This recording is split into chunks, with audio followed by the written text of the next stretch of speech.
Assalamualaikum warahmatullahi wabarakatuh.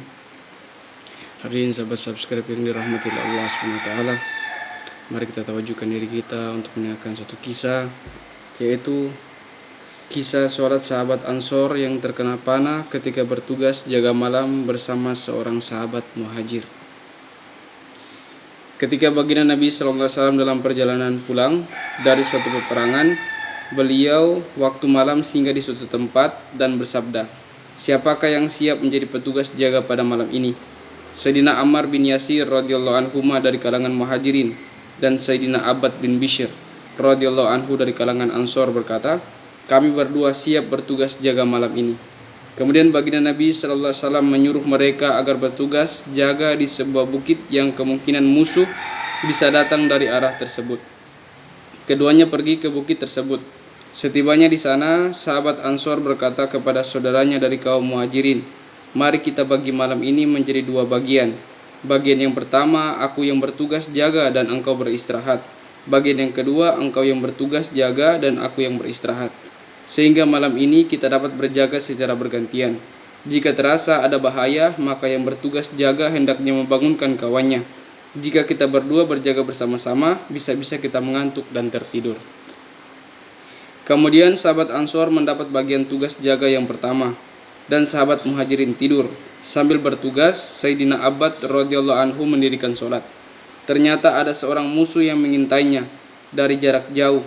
Musuh itu membidikkan anak panahnya ke arah Sayyidina Abbad radhiyallahu anhu. Tetapi Sayyidina Abbad radhiyallahu anhu tetap tegak, tidak goyah sedikit pun. Musuh pun melepaskan lagi anak panahnya, hingga akhirnya musuh melepaskan anak panahnya yang ketiga.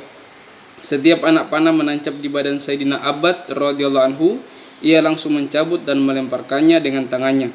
Lalu ia ruku dan sujud dengan tenang. Selesai sholat, Sayyidina Abbad radhiyallahu anhu baru membangunkan kawannya. Ketika musuh melihat ternyata ada dua orang, ia segera melarikan diri. Ia tidak tahu berapa banyak lagi tentara Islam di situ. Ketika bangun, Sayyidina Ammar radhiyallahu anhu melihat darah mengalir dari bekas 3 anak panah pada tubuh Sayyidina Abbad radhiyallahu anhu. Sayyidina Ammar radhiyallahu anhu berkata kepada Sayyidina Abbad radhiyallahu anhu, "Subhanallah, mengapa engkau tidak membangunkanku dari tadi?" Sayyidina Abbad radhiyallahu anhu menjawab, Ketika aku sholat tadi, aku mulai membaca surat Al-Kahfi dan hatiku enggan untuk ruku sebelum menyelesaikan surat ini. Namun aku merasa khawatir aku bisa mati jika dipanah terus-menerus sehingga tugas dari baginda Rasulullah SAW tidak tertunaikan.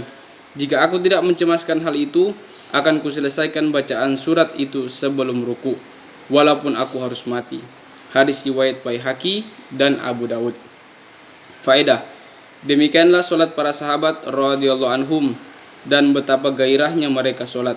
Meskipun panah demi panah menancap di tubuh dan darah mengalir dari lukanya, tidak mengubah keasyikan solatnya sedikit pun.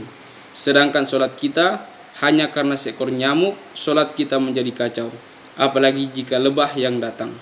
Ada perbedaan pendapat fikih mengenai darah yang mengalir dalam solat. Imam Abu Hanifah rahmatullahi alaihi berpendapat dapat membatalkan wudu, sedangkan menurut mazhab Imam Syafi'i tidak membatalkan. Barangkali seperti itulah pendapat dua sahabat radhiyallahu anhuma tadi. Atau hal itu belum dibahas karena baginda Nabi sallallahu alaihi wasallam tidak ada di tempat kejadian, atau karena belum ada hukum terhadap hal tersebut. Alhamdulillah, setelah membacakan satu kisah, yaitu kisah sholat sahabat Ansor yang terkena panah ketika bertugas jaga malam bersama seorang sahabat Muhajirin. Mudah-mudahan apa yang kita dengarkan ini kita niat amal dan sampaikan kepada orang yang belum sempat mendengarnya. Untuk lebih sempurnanya majelis ini, kita tutup dengan doa kepada majelis. Subhanallah wa bihamdihi, subhanallah wa bihamdika, asyhadu an la ilaha illa anta, astaghfiruka wa atubu ilaik. Assalamualaikum warahmatullahi wabarakatuh.